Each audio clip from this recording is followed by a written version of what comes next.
Assalamualaikum warahmatullahi wabarakatuh. Aku sekarang sedang berada baru saja sampai ke JT Seberang Marang ni.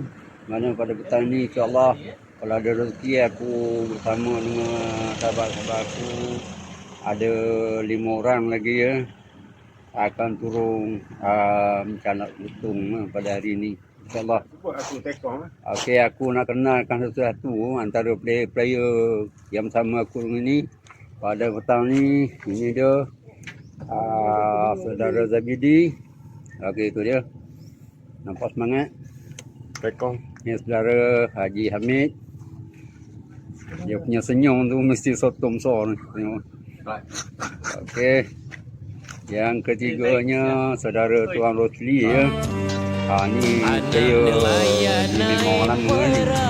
Orang cakap kalau dia tak dapat sotong memang dia punya hidung lagu.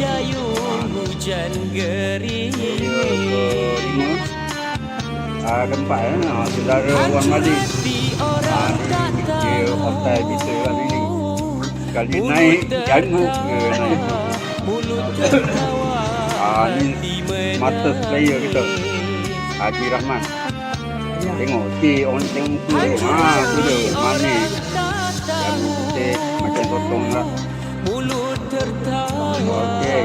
Itulah raja yang nak tahu dekat ni. Tempat baru sampai lagi ya. Tak ada lagi lah aku tunggu potong hingga sama penyangga. Kain batik dari seberang. Okey, insyaAllah kita jumpa lagi. Dipakai anak, dipakai anak tanah Melayu. Okey. Assalamualaikum. Bye-bye. Kain batik dari seberang.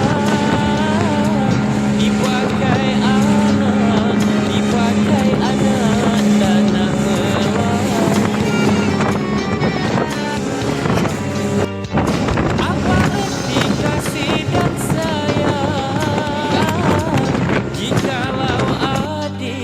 Jikalau adik berjanji palsu.